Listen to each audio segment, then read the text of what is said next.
Hello everybody, it's Adam, the geneticist and genomic data scientist from Verdure Healthcare. So today, let's talk about chromosome 12.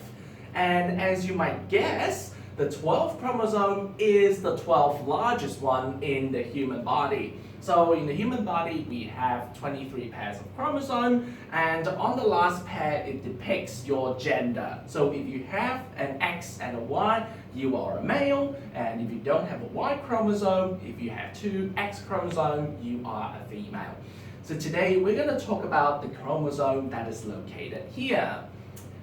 Alright, so the 12th chromosome actually makes up about 4% of our total gene. Okay, so as you might recall from the last chromosome, which is chromosome 11, it is more or less the same. So strictly speaking, it is about 3.89, something like that, but anyway, we'll round that up 4%. Okay, so before we get right into it, let's just give you a refresher. So our cells, okay, for example, our skin cells, they contain a command center called the nucleus, and within the nucleus, we have something called the chromosome. So in a way, chromosome is the commander of the cell, okay, and the cell would actually perform what it needs to do. So this chromosome, what exactly is it? Alright, you can imagine it like a ball of string, just like over here. And if you unwind this, alright, you will be able to see the genes inside the chromosome. Just like you unwind the ball of strings and you use the piece of string. Okay? So the word DNA and the gene, they are interchangeable. They mean the same thing. And in actual fact, every life form on this earth are made out of 4 main DNA ingredients, including G, C, A, and T. So once again, you don't have to remember the exact name, so you just need to know that there are only 4 genetic codes that makes up every life form on this earth. Alright, so chromosome 12 has over about 133 million DNA pieces, the GCATs that we just talked about.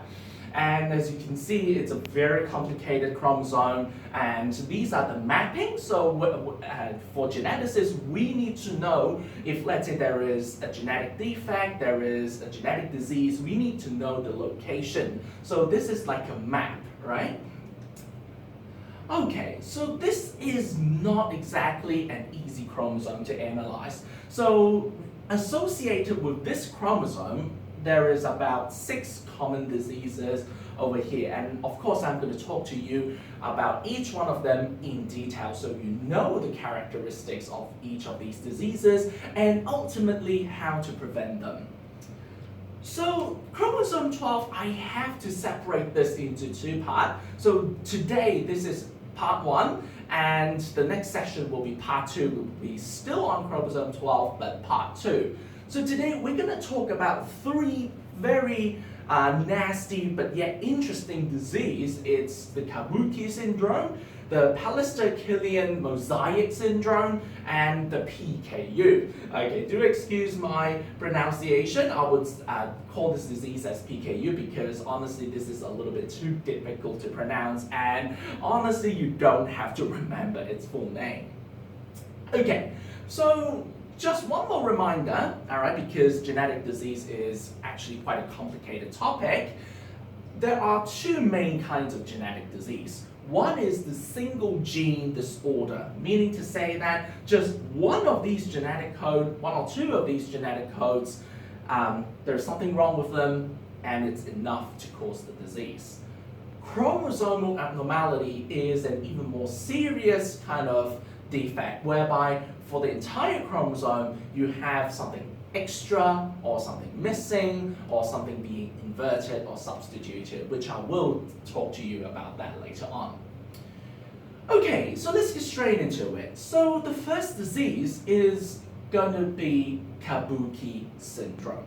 So for some of you who are interested in the Japanese culture, Kabuki is actually a sort of a song and a dance within that culture. So why is this disease called Kabuki? Well, the characteristic of the people who has this disease is pretty much quite similar to the appearance which the Kabuki actors have, all right? So this particular disease is caused by a defect in the KMT2D gene, all right? You don't have to remember the name, but it's just for your information.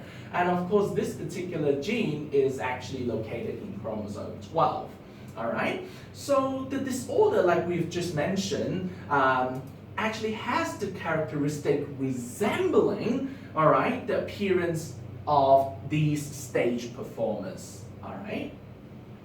Okay, so how do we actually know? So what is exactly the kind of characteristic? For example, arched eyebrows, okay? Arched eyebrows, as you can see over here. Of course, this is a drawing, but this is really what it looks like for people who has the Kabuki syndrome. So long eyelashes, okay, so these are the distinctive characteristic you can tell straight away.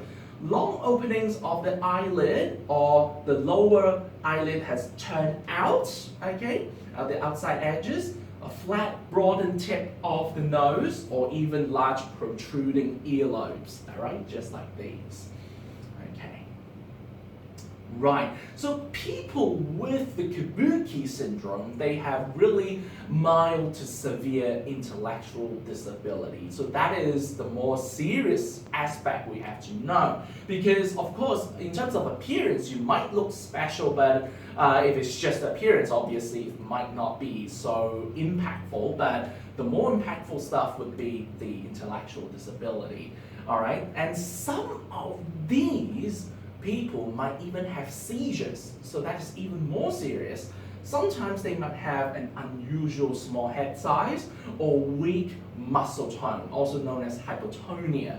Weak muscle tone, okay, what is it? What is muscle tone? As you can see, I'm standing here. So many people might mistakenly thought that I don't use any muscle when I'm standing, but that is wrong. Because when I'm standing here, my gastrocnemius, my thigh muscles, they are all contracting and also relaxing so that I can make a movement or to even stand here. So when people have weak muscle tones, they will not be able to sustain their positions long enough. They might not be able to stand here like this, like I do. Okay, so sometimes they might have eye problems such as rapid or involuntary eye movements, okay, or eyes that do not look in the same direction. So like this eye looks up and this eye looks down. Okay, so the other kind of interesting characteristics that they might have would be either short stature or skeletal abnormalities, such as abnormal side-to-side curvature of the spine, short fifth, meaning the pinky fingers, or problems with the hip and the knee joint, right? And sometimes the mouth, okay, the inner mouth might have an abnormal opening. It's called the cleft palate. Or sometimes it can be high and arched, and sometimes dental problem might occur as well. Okay, and last but not least about this particular disease, okay, so we are also worried about heart problems because there might be sometimes frequent heart abnormalities and even ear infections, hearing loss, or even early puberty as well with the Kabuki syndrome. So as you can see that this is not exactly an easy disease to know because the characteristic is actually quite wide, all right? So you can actually pretty much search up Kabuki syndrome yourselves as well, and you will be able to see what are the other characteristics that these people might have. Okay, so now, moving on from that, okay, we're going to talk about the Pallister-Killian mosaic syndrome. Now, so this is quite a difficult syndrome to even understand. Okay, so this disease is also termed as tetrasomy 12p mosaicism, or the Pallister mosaic aneuploidy syndrome. Okay, so what happened over here? So this disease is actually caused by an extra piece of abnormal chromosome. It's called the isochromosome 12p. All right. So let's just do a bit of recording whereby every human has 23 pairs of chromosome, all right, pairs, okay? So if you have an extra piece of chromosome, this is called the trisomy. Just like Down syndrome, whereby on the 21st pair there is an extra piece, okay, so that causes Down syndrome. But what happens if you don't have a full extra chromosome, all right? So in this case, we call this isochromosome or mosaic aneuploidy. So if you have a look at here, so this is the 12th chromosome, all right? So normally it should look like this, but now there is an extra half, okay, chromosome, okay, appearing. So this particular disease, what is happening over here? So, all right, an isochromosome is a chromosome with two identical arms. All right, so what do I mean? Normally this is the chromosome, okay? Up here, as you can see, there is a short part. It's called the P arm, all right? And the long arm is also known as the Q arm.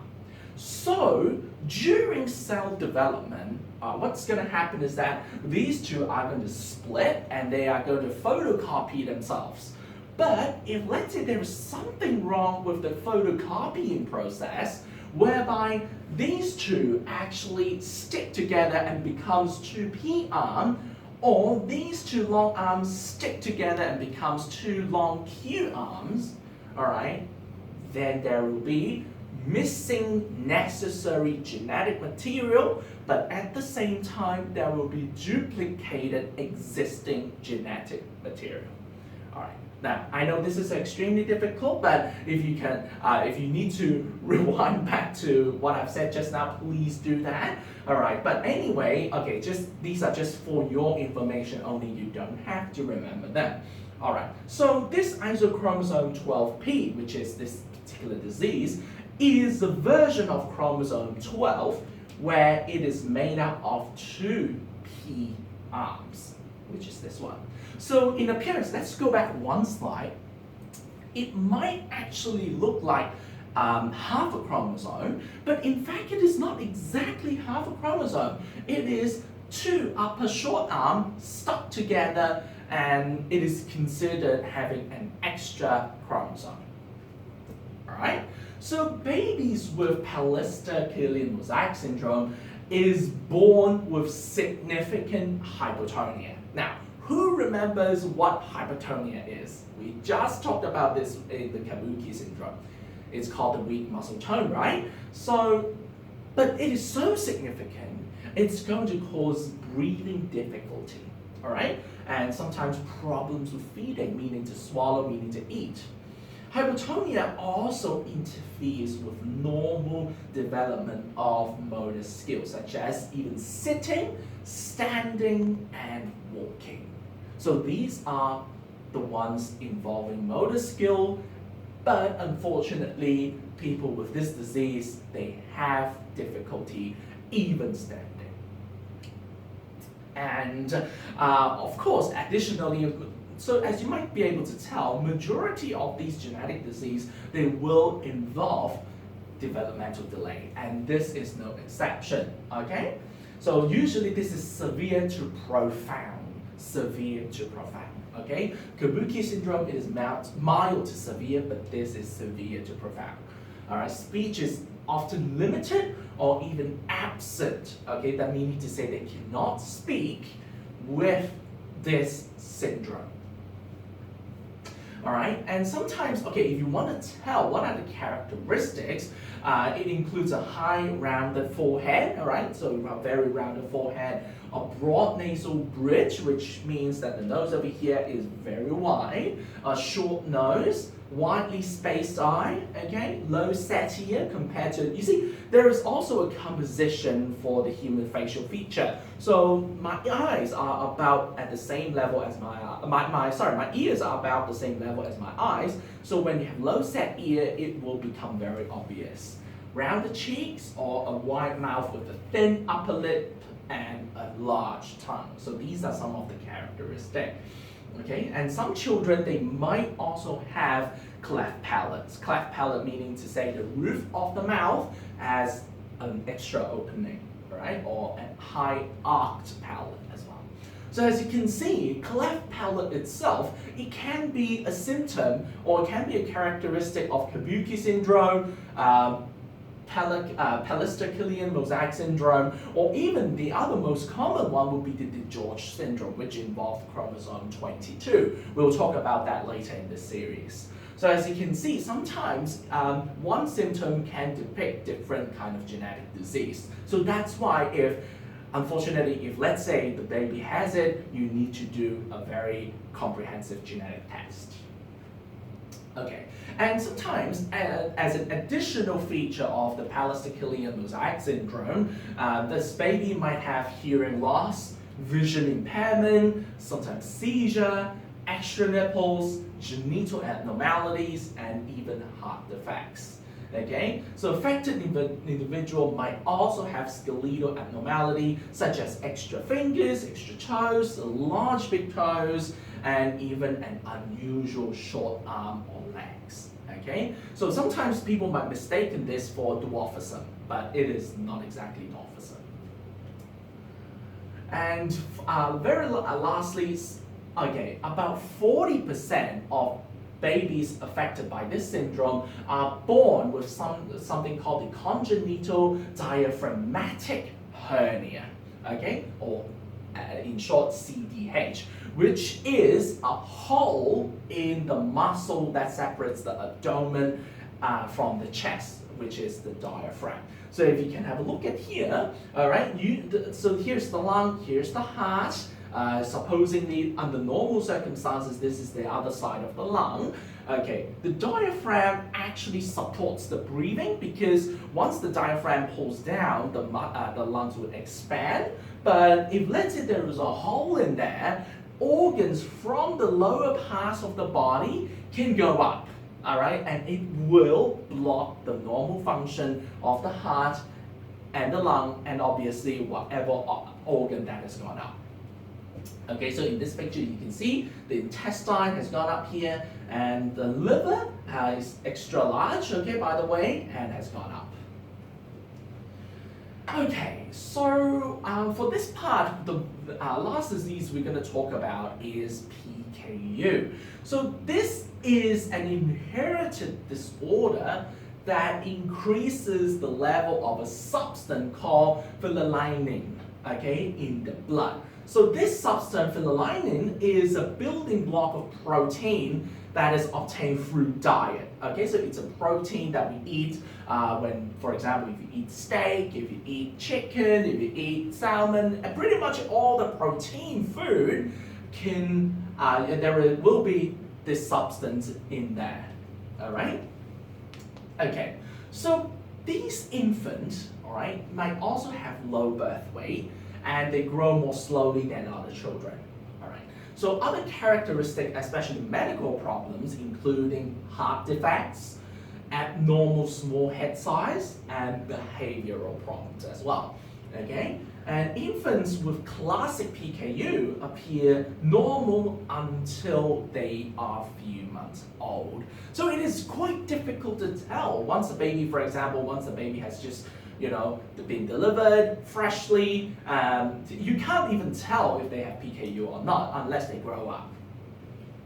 Okay, so it is treatable, alright, but it is quite difficult to treat. Anyway, so untreated individuals, they have some musty or mouse-like odor because there is an excess of phenylalanine in the body.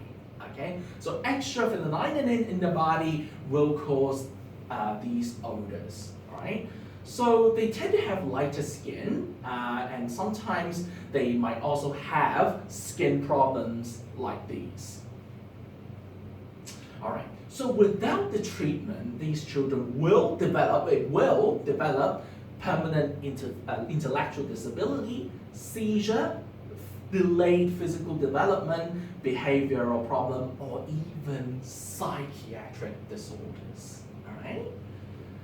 So as you might be able to tell that from chromosome 12 itself, there is already 3 horrible diseases that obviously nobody wants to have in their offspring.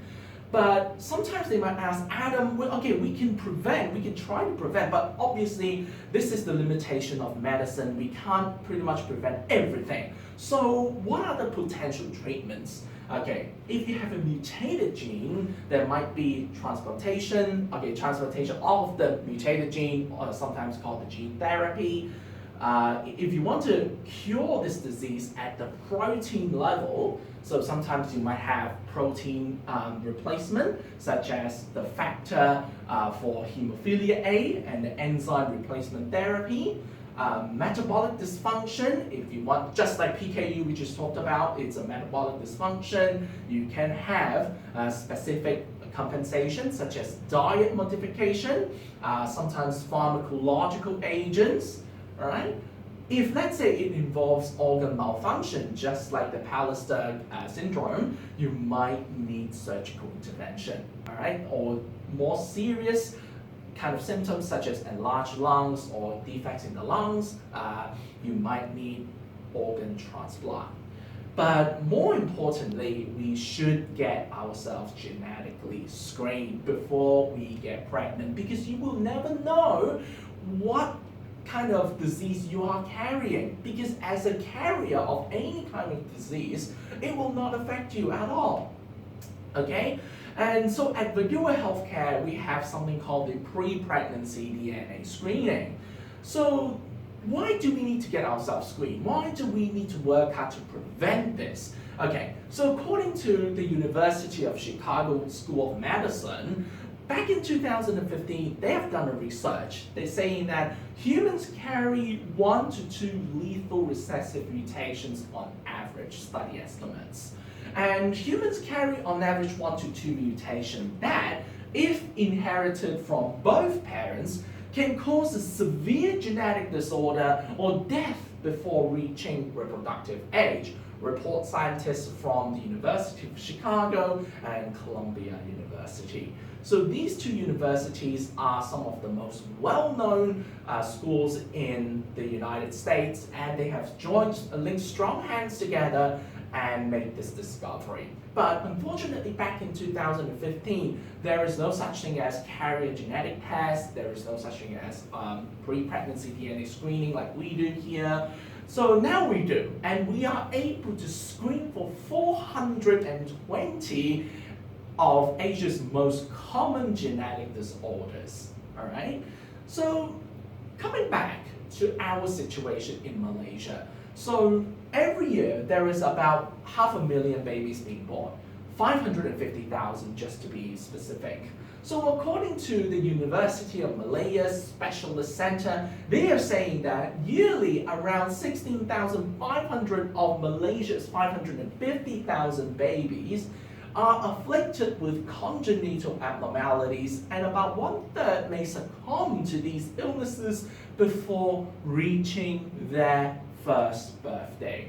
Okay, let me put that into layman language. It means that, okay, when these babies, they have this genetic disease, 16,500 of them, okay, 1/3 will die before their first birthday. All right, I'm so sorry to use this harsh language, but this is the fact. So let's do some mathematical fractions here. So it is about 1 out of 30 babies, 1 out of 30 babies being born that will have a certain genetic disease. So this is a very scary and horrible statistic that we at Verdure Healthcare are trying to prevent in this society. All right? So in the next session, we're going to talk about the Noonan syndrome, the von Willebrand disease, and Zellweger syndrome. Okay, so these will be the diseases that we will talk about in our next session, which is part 2 for chromosome 12. So I would like to thank you so much for listening to this session. This video will be put onto the YouTube in our channel. I hope that you can like our channel, subscribe to it, and also to share this video with the friends and families who are preparing to conceive. Thank you once again, and I'll see you next time.